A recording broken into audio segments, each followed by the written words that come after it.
High hello viewers, welcome to NTV. This is Tarak. మొత్తానికి ఎట్టకేలకు T20 world cup అనేది final అంకానికి వచ్చింది. సో మరికొన్ని గంటల్లో ఫైనల్ మ్యాచ్ అనేది చూడబోతున్నాం. అంటే వరుణ్ కరుణిస్తేనే అది కూడా. బట్ ముందు నుంచి ఊహించినట్టుగానే ఫేవరెట్ టీం అయిన one of the title favourite అయిన టీం ఇండియా కూడా ఫైనల్లోకి రావడం జరిగింది. అలాగే సౌత్ ఆఫ్రికా ఫస్ట్ టైం ఒక మెగా టోర్నీలో వరల్డ్ వైడ్గా జరిగిన ఒక ఐసీసీ ఈవెంట్లో ఫస్ట్ టైం ఒక ఫైనల్కి అయితే సౌత్ ఆఫ్రికా కూడా వచ్చింది.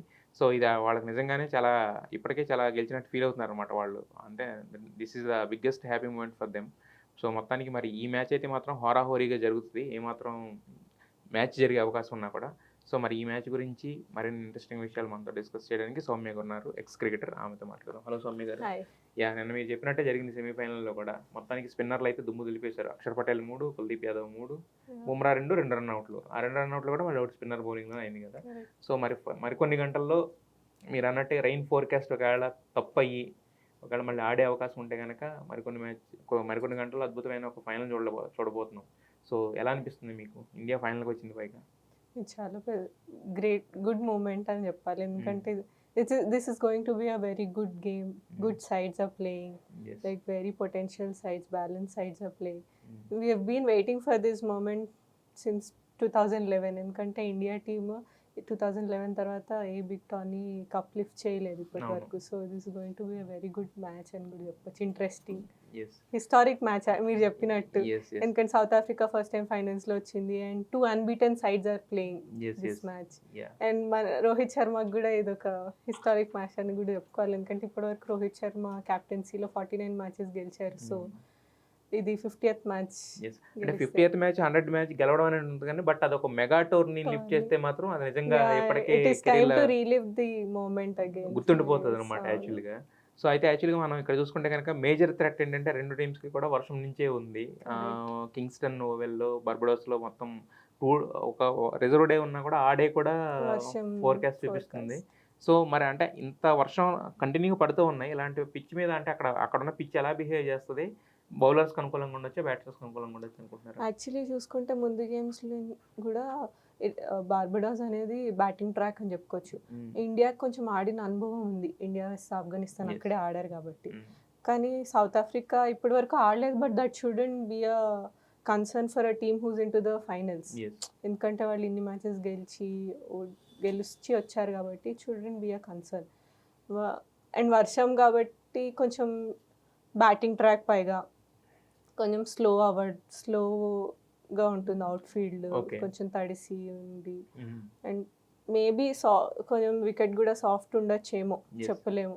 ఎంత డ్రై చేసినా మనకి ఆల్రెడీ స్పిన్నర్లు అనేది మనకి మెయిన్ బలంగా ఉన్నారు. అక్షర్ పటేల్ అంటే ఒక పక్కన ఫాస్ట్ బౌలింగ్ ఉన్నా కూడా మనకి స్పిన్నర్స్ అనేది కూడా కన్సిస్టెంట్గా పర్ఫామ్ చేస్తున్నారు. వాళ్ళు ఎలాంటి సహకారం లభించిన పిచ్ నుంచి దాన్ని ఉపయోగించుకుంటున్నారు కదా. మరి ఫైనల్లో మరి అంటే ఫాస్ట్ బౌలర్లో ఇంతకుముందు ఒమిట్ చేసిన సిరాజ్ని తీసుకోవాలా లేదంటే ఇప్పుడు ఉన్న టీంతోనే ప్లే చేస్తే ఇది అంటారు? యాక్చువల్లీ చూస్తే అందరూ మంచిగా పర్ఫామ్ చేస్తున్నారు కాబట్టి they shouldn't be any change అని అనిపిస్తుంది టీంలో. They should go with the same team అని. అండ్ ఎస్ మీరు అన్నట్టు పిచ్ పరంగా చూసినా బ్యాటింగ్ ట్రాక్ స్పిన్నర్స్ ట్రాక్ కాబట్టి స్పిన్నర్స్ ఆబ్వియస్లీ డూ వెల్. ఎందుకంటే ఇప్పటివరకు కుల్దీప్ కానీ అక్షర్ పటేల్ కానీ వీళ్ళందరూ బాగా చేస్తారు. అండ్ మన ఓపెనింగ్లో బౌలర్స్ కూడా మంచి బ్రేక్ త్రూస్ ఇస్తున్నారు. హర్షదీప్ సింగ్ మంచి బ్రేక్ త్రూస్ ఇస్తున్నాడు. Initial break throughs new ball తోటి మంచి స్వింగ్ చేస్తున్నాడు. అండ్ కరేబియన్ ఐలాండ్స్లో బ్రీజ్ ఎక్కువ ఉండడం వల్ల స్వింగ్ న్యూ బాల్ తోటి బాగా పనికొస్తుంది Harshdeep Singh. So maybe they shouldn't be any change. And ఎందుకంటే మనకి స్పేర్లో హార్దిక్ పాండ్యా కూడా he can bowl, come and bowl, take wickets. So and మనకి ఎట్లా అంటే బ్యాటింగ్ లైనప్ కూడా చాలా బాగుంది. లైక్ లోవర్ మిడిల్ ఆర్డర్ దాకా కూడా మనకి మంచి బ్యాట్స్మెన్స్ ఉన్నారు. మనకు టేల్ అని అట్లా ఉన్నట్టు ఏమీ కనిపించట్లేదు. So we have good balanced team. అందుకే మనకు కొంచెం ఎడ్జ్ ఎక్కువ ఉందేమో అనిపిస్తుంది ఇండియా. అయితే మీరు చెప్పారు మనకి మన అందరూ బాగా రాణిస్తున్నారు, బ్యాటర్స్ అందరూ బాగానే ఉంది. బట్ కాకపోతే ఓపెనింగ్ అనేది ఇప్పటి వరకు ఒక 50 రన్స్ కూడా కనీసం బోర్డు మీద చూడలేదు మనం ఈ ప్రపంచ కప్ స్టార్ట్ అయిన దగ్గర నుంచి కూడా. ఎవరో అయితే ఏదో కోహ్లీ ఆ రోహిత్ శర్మ ఒకళ్ళే నిలబడుతున్నారు కానీ ఇద్దరు నిలబడే సందర్భాలు ఒక 50 పార్ట్నర్షిప్ కూడా లేదు. అంటే ఒక ఎదురుగా ఉన్న సౌత్ ఆఫ్రికా లాంటి ఒక దుర్భేద్యమైన టీంని చేయాలన్నప్పుడు minimum it's batting track. When it comes to the batting track minimum 200+ score అయితే కంపల్సరీగా అవసరం కదా. సో మరి ఇప్పటి వరకు విరాట్ కోహ్లీ ఆడలేదు. మరి ఉంచే అవకాశం ఉందా, లేకపోతే మారుస్తారా, లేకపోతే ఎలా ఉంటుంది అనుకుంటున్నారు? మోస్ట్లీ విరాట్ కోహ్లీని అయితే మార్చే ఛాన్స్ అయితే ఉండకపోవచ్చు. అండ్ ఎందుకంటే రోహిత్ శర్మ ఆల్రెడీ తన ప్రెస్ మీట్లో చెప్పినట్టు జరిగింది కి Virat Kohli will continue and he will open the batting అని చెప్పి. So there wouldn't be any change in the batting lineup or in the team. And చూస్తే విరాట్ కోహ్లీ ఇది కోయిన్సిడెన్స్ అని చెప్పుకోవచ్చు. ఇప్పటివరకు జరిగిన మ్యాచెస్లో ఆఫ్ఘనిస్తాన్ అగేన్స్ట్ ఈ మ్యాచ్లోనే కొంచెం డబుల్ డిజిట్ కొట్టింది ఈ గ్రౌండ్లోనే. So maybe we hope he continues to get a good double digit in this game. 30 runs అనేవి కూడా బాగా ఉపయోగపడ్డాయి. 30 కాకుండా అందుకే good double digit. So it can be 50 something more than that triple అయినా అవ్వచ్చు. రోహిత్ శర్మ కాన్ఫిడెన్స్ అయితే ట్రిపుల్ డిజిట్ అన్నట్టు ఉంది యాక్చువల్గా.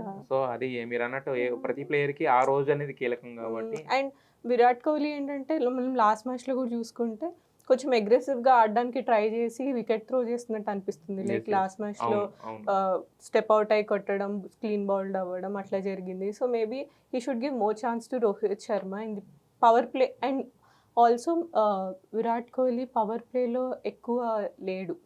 పవర్ ప్లేలో అవుట్ అయిపోవడం జరుగుతుంది. పవర్ ప్లే అయ్యేదాకా ఎక్కువ మ్యాచెస్లో లేడు except for Afghanistan match where he scored 28 runs. అందుకని కొంచెం రోహిత్ శర్మకి ఎక్కువ ఛాన్స్ ఇచ్చి maybe he should just try and rotate the strike and adapt to these conditions and then later on he can hit play aggressively. ఎందుకంటే Rohit Sharma already మనకి good start ఇస్తున్నాడు, అగ్రెసివ్గా ఆడుతున్నాడు. హీజ్ అగ్రెసివ్ స్ట్రోక్ ప్లే కనబరుస్తున్నాడు. So he's in is very tremendous form. So Suryakumar Yadav consistency లేకపోయినా కూడా but అక్కడ ఒక బలం అయితే ఉంటుంది యాక్చువల్గా. అతను రాగానే ఒక ఇదైతే ఉంటుంది యాక్చువల్గా. అయితే ఇప్పుడు వాళ్ళ బౌలింగ్ అటాక్ చూసుకున్నప్పుడు మనం వరల్డ్ క్లాస్ బౌలింగ్ అని మాట్లాడతాం. మన బుమ్రా కానీ, హర్షదీప్ కానీ, లేకపోతే మనకున్న స్పిన్నర్స్ కానీ అటు చూసుకున్నా కూడా అలాగే ఉన్నారు. వరల్డ్ క్లాస్ బౌలర్లు అందరూ కూడా వాళ్ళ దగ్గర నుంచి చూసుకుంటే యాన్సన్ అంటే 53 runs కి 50+ runs కి సెమీఫైనల్లో ఆఫ్ఘనిస్తాన్ ఆల్అౌట్ చేసారంటే కనుక మన వాళ్ళ బౌలింగ్ అటాక్ గురించి కొత్తగా మనం చెప్పేది ఏం లేదు. బట్ కాకపోతే మన వాళ్ళు జాగ్రత్తగా లేకపోతే కూడా ఇంచుమించు అలాంటి పరిస్థితులు వచ్చే అవకాశం ఉంది కదా. సో మరి వాళ్ళ బౌలింగ్ అటాక్ కి మన బ్యాటింగ్ అటాక్ కంపేర్ చేసుకుంటే ఏం చెప్పొచ్చు ఉంటుంది దీని గురించి? మీరు అన్నట్టు వాళ్ళ బౌలింగ్ అటాక్ కూడా చాలా బాగుంది. వాళ్ళకి కూడా బ్యాలెన్స్డ్ ఉంది. ఎట్లా అంటే కొంచెం వాళ్ళ యాన్సన్ ఎర్లీ వికెట్స్ పికప్ చేస్తున్నాడు. అండ్ చూసుకుంటే కొంచెం విరాట్ కోహ్లీ కొంచెం లెఫ్ట్ ఆర్మ్ పేసర్స్కి కొంచెం తడబడుతున్నట్టు కనిపిస్తుంది. So maybe he should watch out to the left arm pacer. And Jansen బాగా చేస్తున్నాడు, నాట్ జే బాగా బౌలింగ్ చేస్తున్నాడు, షామ్సీ స్పిన్నర్ లాస్ట్ మ్యాచ్లో 3 wickets తీసుకోవడం జరిగింది. కేశవ్ మహారాజ్ అంతకుముందు మ్యాచ్లో 3 wickets తీసుకున్నాడు. సో వాళ్ళు కూడా ఒకళ్ళు ఒక మ్యాచ్లో పర్ఫామ్ చేస్తే ఒకళ్ళు ఇంకో మ్యాచ్లో కొంచెం అలా పిచ్చింగ్ చేస్తున్నారు. సో మన బ్యాట్స్మెన్ కూడా వాళ్ళు బౌలింగ్ అటాక్ని చూసుకోవాలి. ఎందుకంటే కొంచెం డ్యూ ఉండడము, వర్షం పడి కొంచెం వెట్ ఫీల్డ్ హెవీ ఉండడం జరుగుతుంది కాబట్టి కొంచెం చూసుకొని ఆడితే బెటర్. అయితే బ్యాటింగ్ వచ్చేసరికి చూసుకుంటే కనుక సౌత్ ఆఫ్రికా బ్యాటింగ్ కూడా మార్క్రమ్ ఓకే కానీ బట్ క్లాసెన్కి ఏంటంటే అతను మినిమం అనేది కంట్రిబ్యూట్ చేస్తాడు. దట్టు అగైనెస్ట్ ఇండియాకి అతని బ్యాటింగ్ అనేది ఇప్పుడు అందరూ ఐస్. ఎందుకంటే ఐపీఎల్లో కూడా అందరు బౌలర్లని కూడా ఆడిన అనుభవం ఉంది తనకి.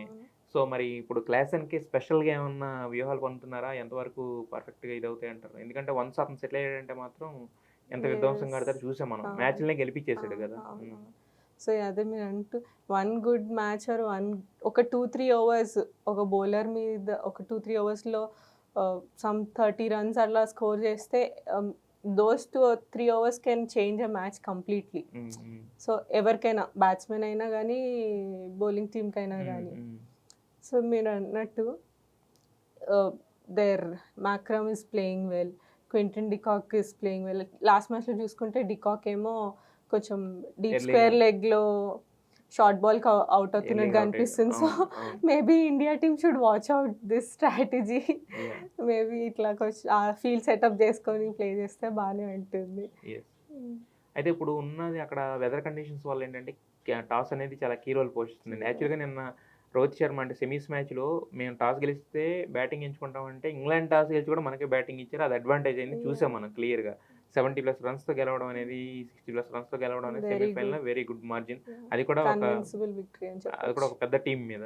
సో మరి ఇప్పుడు నెక్స్ట్ ఇక్కడ ఈ మ్యాచ్ కూడా పర్టికులర్గా మనకి రెయిన్ ఎఫెక్ట్ అనేది ఉంది కాబట్టి ఒకవేళ గెలిస్తే బ్యాటింగ్ మీద తీసుకుంటే బాగుంటుంది అంటారా లేకపోతే బౌలింగ్ ఆప్షన్ అనేది ఉంటుంది అంటారు. Maybe any time we should bat first అని నాకు అనిపిస్తుంది, because we are tend to adapt to these conditions very quickly.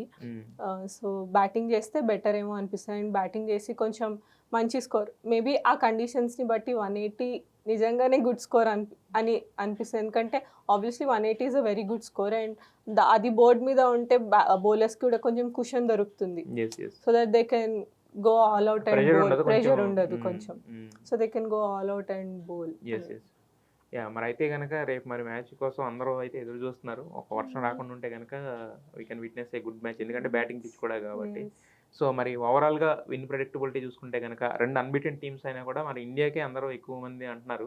So మరి మీ ప్రకారం ఏమనిపిస్తుంది 2 బలాబలాలు ఫేస్ టు ఫేస్ చూసుకున్న తర్వాత? ఫేస్ టు ఫేస్ చూసుకుంటే నాకు ఆబ్వియస్లీ మన టీమిండియా మీదనే కొంచెం ఎక్కువ ఎడ్జ్ ఉంది అనిపిస్తుంది, because we have good batting lineup and good bowling yeah lineup అని. ఎస్, మొత్తానికైతే కోట్లాది మంది భారతీయుల ఆశలు కూడా రేపు మ్యాచ్ మీద ఆధారపడి ఉన్నాయి. అంటే ఒకవేళ నిజంగా మీరు అన్నట్టే గెలిస్తే కనుక రోహిత్ శర్మకి 50వ మ్యాచ్ గెలిచిన మ్యాచ్, అది కూడా world cup T20 world cup final అనేది మాత్రం ఖచ్చితంగా మెమరబుల్ అవుతుంది. మెమరీ. యా, గెలవాలని కోరుకుంటున్నారు. So wish you all the best to the team India.